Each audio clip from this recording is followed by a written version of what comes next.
Okay, now we already got our burnishing tool right here. Remember that thing?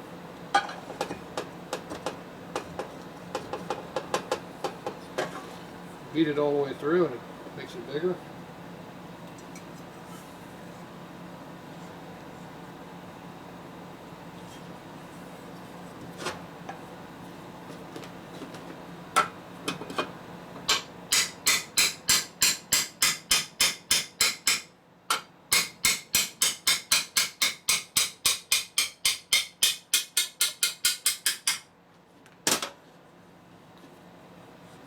Nice fitting tool.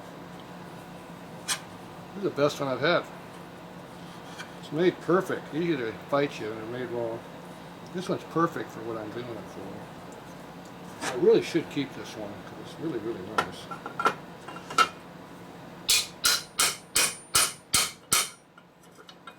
It's tight right there, though, isn't it? Oh, that's because we're hitting on that. Does that make a difference? Oh, it does.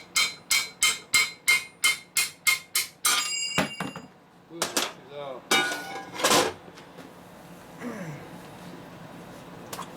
Yeah, this is made just perfect for what I need. I think I might keep this one. We'll go get another one. It's perfect. It's just a little half a thou bigger here, 1 thou bigger than here, so it burnishes out. Makes it good. Don't have to hone anything. I like it. It might even line up if we're lucky, but we'll push it through and make it line up too. But for now, bushing's in there. She's burnished in, so it's a good start. Doesn't mean it lines up, but it's close. Now, if these things get bent in a little bit, you can go in here and bend them back and forth a little bit. With this tool right here, you just beat on it and pull on it a little bit. It'll actually bend this cover up and down a little bit. So you gotta kind of be careful about that.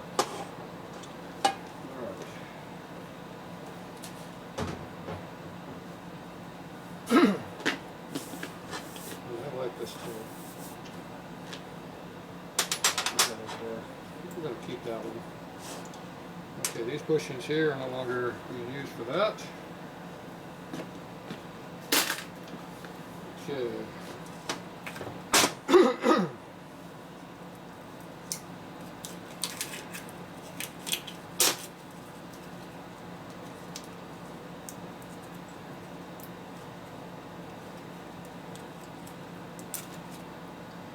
Okay, out.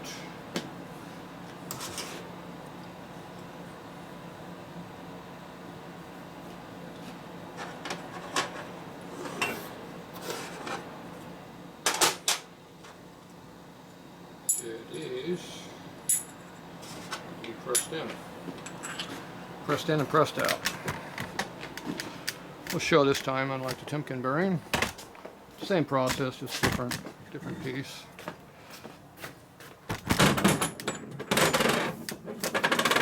Okay, put you right there. Not sure what you're looking at yet because I'm not over there. I think these are the tools I need right here. We'll see.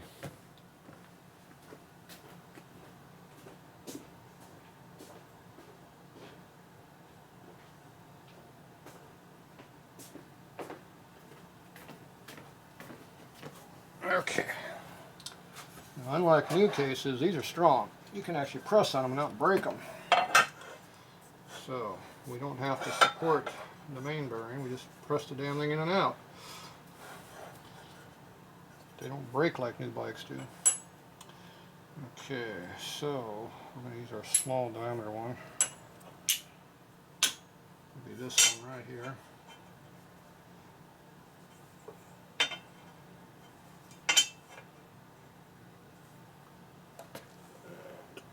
And my pushing bar.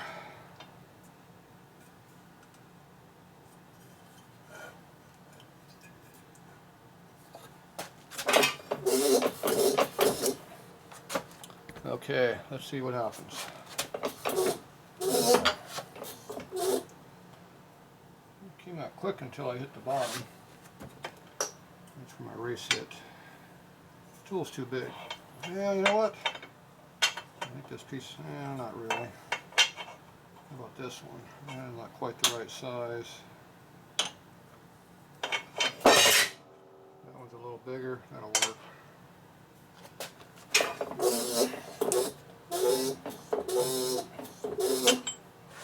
Just came out of the round room.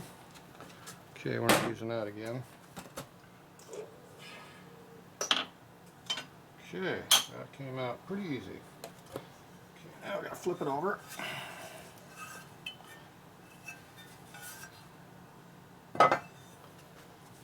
Clean it off.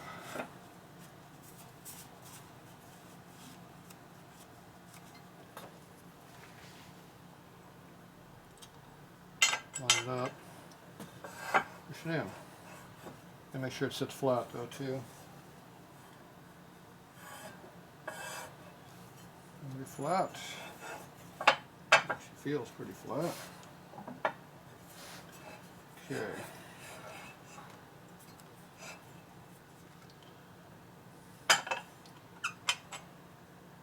So that snap ring lines up with that boil hole. So if we put the oil groove where it belongs right there, everything pretty well lines up.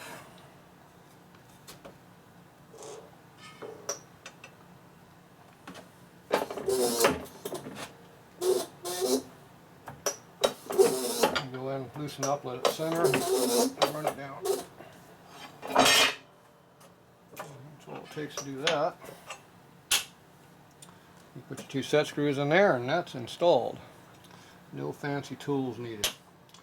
Okay, now the transmission is going to be a little bit harder because of the location where it is. It's inside of a big hole. And we need to sit flat on here, which means we need to have a big block that I didn't bring over to stick under there. So let me go get one of those real quick.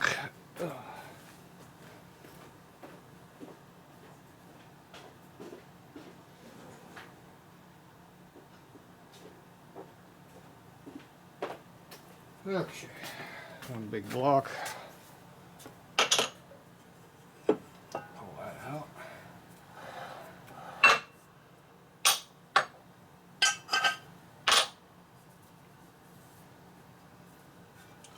Okay. So quite a bit more effort on me because I got to kind of hold it square over here.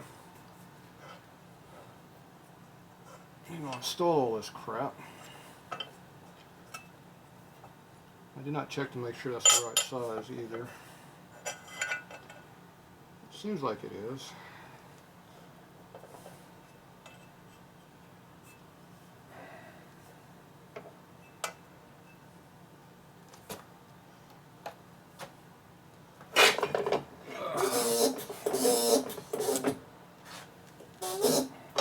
Appears to be going. That is a good fit. I machined that just right. It's a nice, good, solid press in. And all the way to the bottom. It's almost just below the surface there where it should be. That's in there good and tight. I like that. Alright, that's it for that. We'll be back.